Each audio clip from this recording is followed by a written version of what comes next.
Alright guys, it's been a little while since we've worked on the GU tray, and in this episode you're going to see it come from this to this.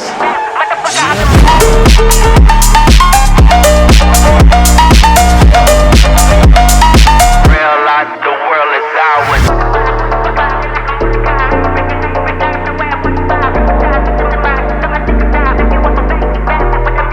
So it's my first night sort of getting back on with this. I picked up some aluminium sheet through the week and it's pretty late already, but I thought I'd come out and get at least one sheet down. And what I've done is gone through and measured from the front here to the center of each beam and then marked it out. So I've come in 25 mil from either side and then I've split it into three. So there's going to be one here and one there. And that's going to go into each beam all the way down. So there's going to be 4 bolts holding down each aluminium sheet. And so yeah, right now I'm going to go through and center pop all these and then we'll go through and drill them all.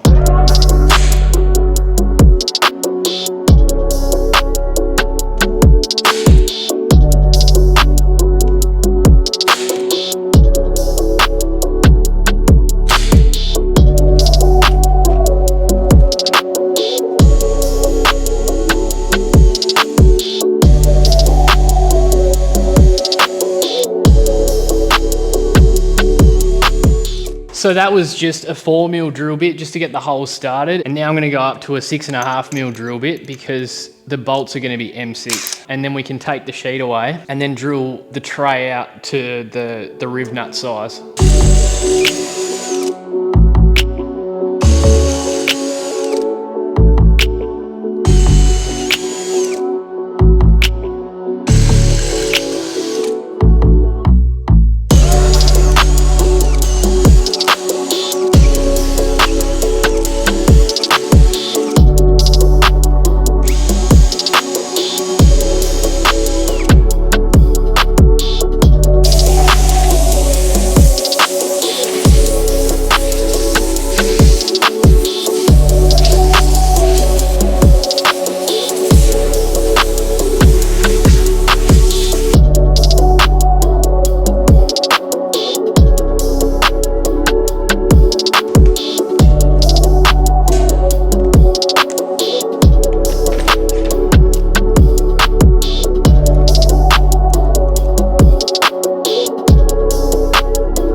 Alright, on final assembly, I'm going to have like closed cell foam under all this, which is what I did again on my first tray. But for now, I'm just going to get it all buttoned down so that I can get all the sheets hard up against one another as I'm doing this. The reason I had that other bit clamped at the front there is because I wanted a 2 mil gap at the front, but those bits aren't wide enough. And so, yeah, I've just left a 2 mil gap there for now, so I can put a sheet in there when I get one type thing.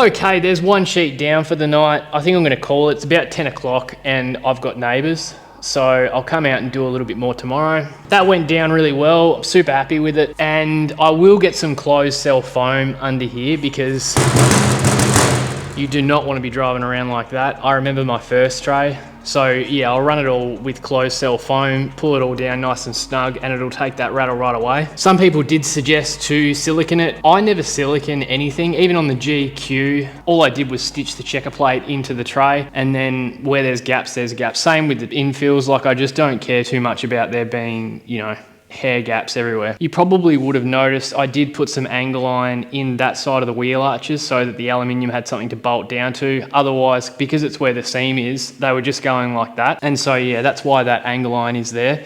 So I've got another place to mount it to in that gap. Also, I did make it so that the join in the aluminium was under the canopy, so it will be hidden somewhat. So the only base you're going to see is behind the canopy, and that's going to be one consistent piece. In the other trays I've done, like the GQ, the seam is there.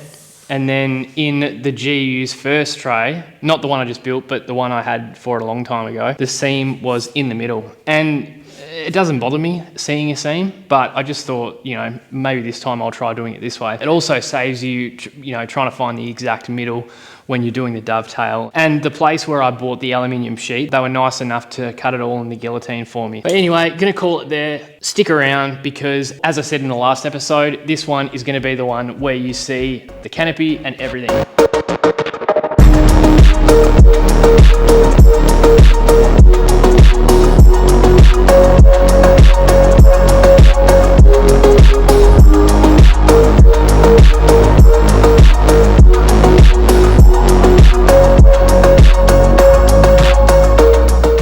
Good morning guys, we are back at it and I'm going to be chucking the back half of this bed onto the tray, so let's get started.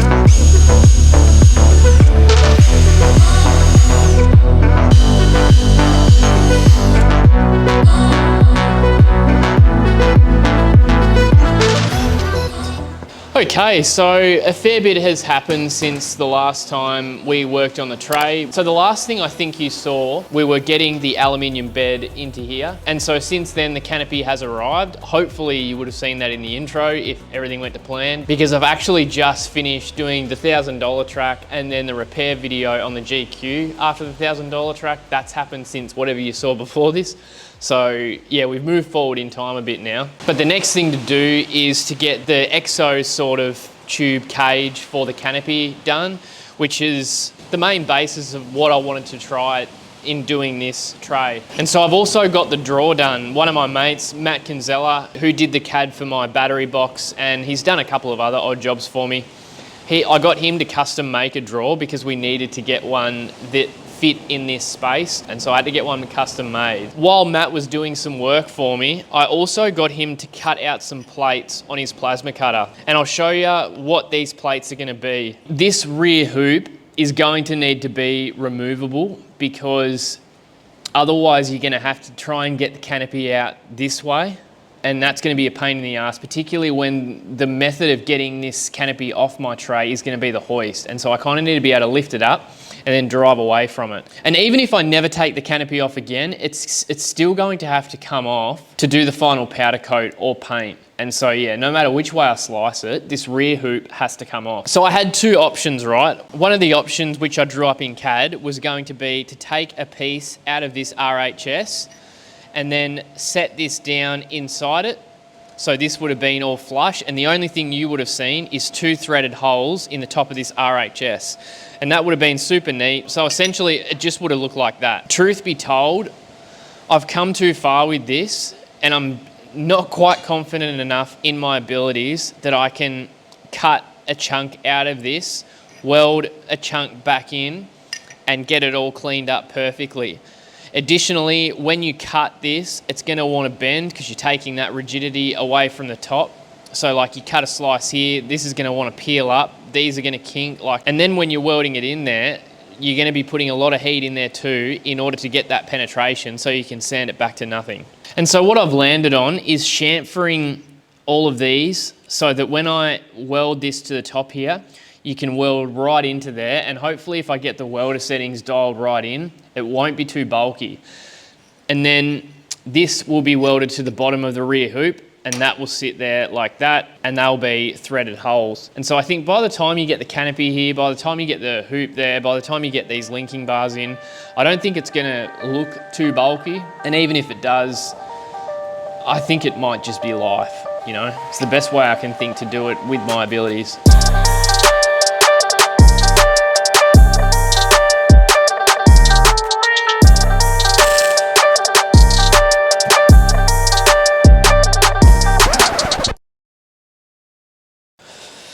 So I did that chamfer like I said I was going to, and as I started welding it, I started taking away the edge, which like it just started melting away the edge no matter how low I had the welder. Like if I could keep that perfect diamond shape and just get like a nice little weld tucked in under there, it would have been ideal, but in the end I spat it and I cut a chunk out and I ended up fusing those rectangles down into the RHS. I caught my jumper on fire with a spark, and as I swatted it, the like melted polyester or whatever it is stuck to my hand. And so I've got a pretty bad burn on the underside of my finger. Hopefully you can see that. But in the end, this is what we ended up with. So the reason why I didn't want to do this is because I knew that I wouldn't be able to get it perfectly flush. Like I can feel low spots from sanding, but I did my absolute best and that's how it turned out. You can probably see the low spots there a bit. And you're probably even thinking, Tim, that's not a big deal, you can barely even notice. But trust me, once you get paint on it, you notice all of that. And so that's what I always mean when I say I'm not very good at sanding, because you think you're doing it well, and then you realize that you've been digging it in, you know, you do a weld and then you sort of sand along the weld line and you think you're holding it straight, and then you look back and you got a low spot. And so, yeah, it's really tricky. But as I say, I did my absolute best and I was pissed off because I burnt my finger. Now we just need to oversize these holes a bit and then tap a thread in the bottom one, and then we can get the second roll bar up here. I just wanted to show you quickly these step drills. Now, if you've used step drills before, you know they're wicked for like a day and then they're blunt. And I know King Chrome look after me, but like God's honest truth, these are amazing. Like that little one there, I've used it over and over again. All the holes in the back of the, man, that's what's going on in Tassie at the moment. All the holes at the back of the tailboard in the first one for like all the tail lights and number plate lights and everything. It's done so much work and they're still going strong. Right now, I've got to drill these holes out to 12 mil, and I just want to show you.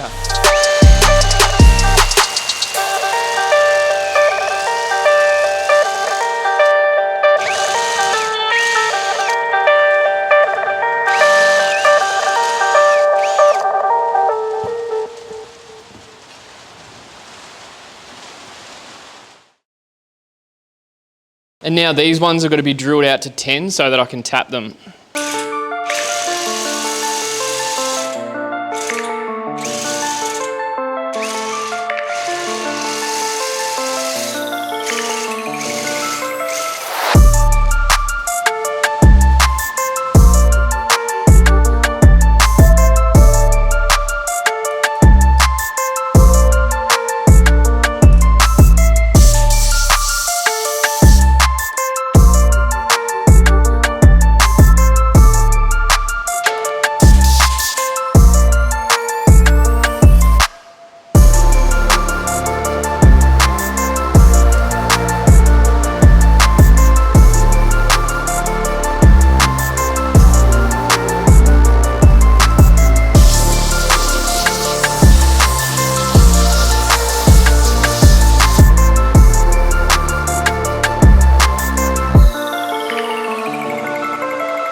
And so now both of these sides are done, and that's where the rear hoop will come from. I'll probably get some nicer looking bolts, you know, some domed Allen key head ones or something like that. I've already got the next headboard bent up. I just need to cut it to length, and I'm gonna do that by sitting it up against the other one on a piece of 6mm plate, and then get it the same height. And as soon as it's sitting at the perfect height, we can bring it back here, tack it onto here.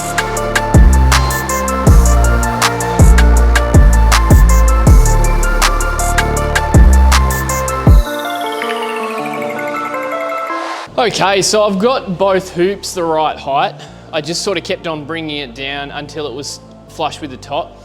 And I was gonna tack it down. I think I should probably do it with the canopy there, just in case, like, I don't know, for some reason it looks level with this one, but then once the canopy's there, it doesn't look level with the back of the canopy for some reason. Like, it's probably gonna be a good idea to put the canopy back on, which means this needs to go back on the back of the ute, and then I can lift the canopy back on, put it on here, drop the bolts through to locate it, and then tack the back hoop on, make sure it looks happy with as much as possible. And then I can start tacking up the tubes that go from here to there and, you know, everywhere else. And then all that can unbolt, get the canopy off, put it back, and then weld it all out. Let's do it.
All right,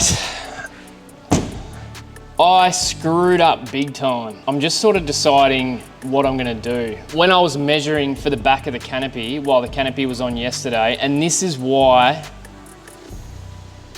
Dad said, this is why I sat the canopy down on first, and this is why the canopy should have been sitting there when I worked out where these plates were gonna go, which they were, but I took it off to weld that plate in and sand it all down, which you would have seen. And what I did is I marked the back of the canopy, and then that ended up being my center of this plate, right? And so now the tube's supposed to sit behind the canopy, whereas it needed to be 24 mil, which is the OD of this tube, set back.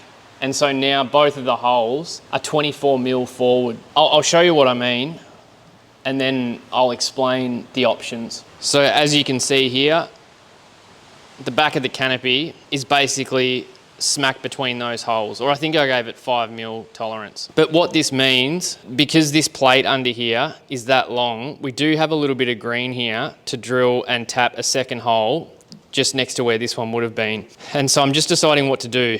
The options are, I get another plate laser cut, and it goes like that, and then there's just this bolt here holding it, keeping in mind that there is going to be 2 more tubes going from here across to that headboard at the top, and then the outside, so it physically cannot flex that way. Another option would be to try and get another hole drilled and tapped here at the back, and just use this hole under here as a dowel to locate it, to stop it from going like this. And so yeah, I'm just trying to think of what the best way to go is, but that's a pretty colossal up on my part. I can't believe I did it. See, like, if the steel was a bit thicker, you could just cut that section out and go again, lay another piece of flat bar in there, right? But number one, that took it out of me to sand that flat. Like it was a lot mentally, like to sand all that out nice. Number two, there was a bit of heat distortion too. So like the sides of the tray get a bit of heat distortion from getting welded in the top of. And I don't want to risk distorting that anymore. There is a slight bit of distortion now. And so yeah, I'm going to come up with a solution, and I'll talk to you guys once I've worked out what that solution is. So I might pack up and call it there for now, and through the week I might get some more plates laser cut and decide what to do. I might have a chat with Drew, have a chat with Kinsella, and work out where we're going to go. So yeah, last time you saw me, I was freaking out a little bit because I wasn't sure how to fix that mistake with the plate. And I'll show you the CAD drawing now. I managed to come up with a way to utilize the plate that's inside the RHS and shuffle it back a little bit. Drill 2 new holes for M8s, and you can see one of the old holes here. And what I did was used the back hole in order to locate the new plate, and then used the top plate as 2 new drilling centers in order to still utilize the 6mm plate that's in the top of the RHS here. And it's got it behind the canopy, which was the goal. So yeah, that's all fixed. I'll just have to sort of fill this hole in and sand it flush again. And while we're on the topic of fixing my screw ups, my mate Jordan has an oxy, and so he was able to come and apply heat to the bottom of that thin RHS to counteract that heat distortion that I caused by welding the plates in. So a massive shout out to Jordan for straightening that back out for me. That's where we're up to. I've got the back hoop on, I've got one of the back tubes in, and I'm just working on the top 2 now. So I'll show you what I've got going with that. And so these here are the tubes that are going to go across the top. And you can see I've got a camberg in the end here. That one's already all done and notched and sanded back. And that's going to go at the headboard end. And then I'm just about to start notching this other end here. And so that will go in the headboard like that. And then when it's time to take the back cage off, you just undo that bolt and this will all lift away like that. It is probably a good thing to mention. Make sure you put your cambergs in the correct orientation, depending on which way your bar work needs to come off. So with rock sliders, if they've got a drop, make sure that your brush bar camberg comes down like that so that you're not, snookering yourself with bar work. I need to make sure that this can lift away as opposed to having to go down, because if it had to go down, then it would touch the top of the canopy. So for repeating 90-degree notches, I just use my notcher. I find that easier than doing it with a grinder. But yeah, we'll notch that.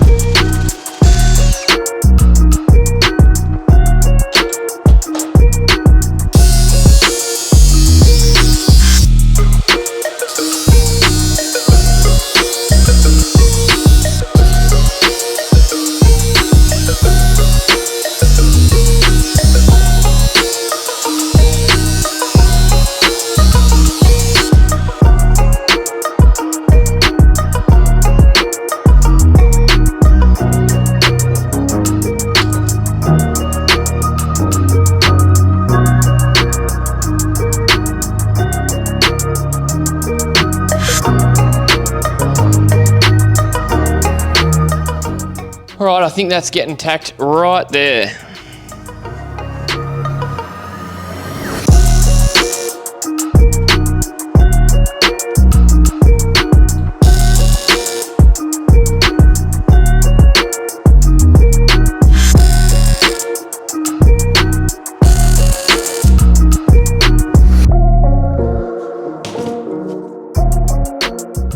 So it's probably pretty obvious that I am partnering with TC Boxes for this canopy and the fit out stuff that's going inside it. And I wanted to talk a little bit about why I went with TC Boxes. They were the first company I approached and the last company I approached. Reason number 1, 2 of the guys in my friend group that came on our Cape York trip were both running TC Boxes.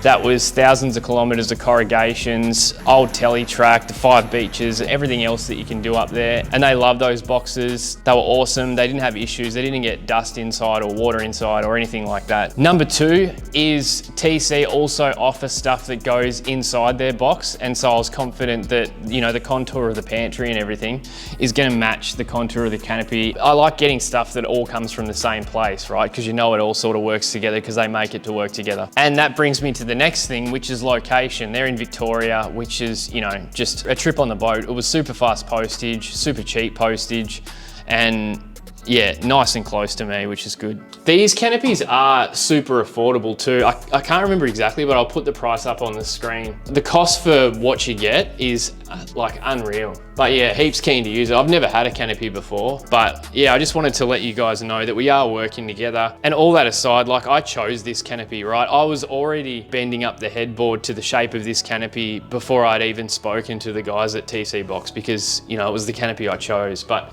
pretty cool. So I know we didn't get as far as I wanted to in this episode, but we got a fair bit done. We got the whole cage done except for these pieces here, which I want to be able to spend a bit of time on, and I've just got other jobs to do at the moment, and so it's just getting put on the back burner at the moment. But this is what I'm going to be using. These are roll cage joiners from the United States. I imported them, and essentially how they're going to work is one's going to go here, and then another receiver is going to be there, and you're going to be able to swing this away in order to get into the canopy. And then if it's leaning over into trees or banks, then this door is protected. And so then the last thing we have to do is get this drawer under there. And so because I had this tray entirely drawn out in CAD, I was able to send the file up to Matty Kinsella, and he was able to draw a drawer up that sort of fits under there in the limited space I've got. TC Boxes do make under tray drawers, and I would have just got that, but their depth and width is a little bit wider than what I had available with this tube being here. And so yeah, Matty drew this up custom for me. I'm not quite that advanced in CAD yet. And we also made the end plate fit my drawing. So that's gonna go in there like that. That'll have the number plate light and the whale tails to get into the drawer. But I just haven't had time to mount it in there yet. That'll all happen when I take the tray off, sort of thing. Like obviously I've had to finish this cage before I can take it all off, because I'll have to take the cage off, the canopy off, the floor off in order to get to everywhere where this needs to bolt in. So it'll sort of be the last thing I do. I know this is dragged out a bit. It is taking way longer than I thought, but you know, this was a pretty crazy idea to have this whole cage around it. Had I not done that, then it probably would have been done by now. But yeah, that's gonna do it. Thanks heaps for watching, guys. If you enjoyed it, please hit the like button. And if you wanna see more, please subscribe, and I'll see you very soon.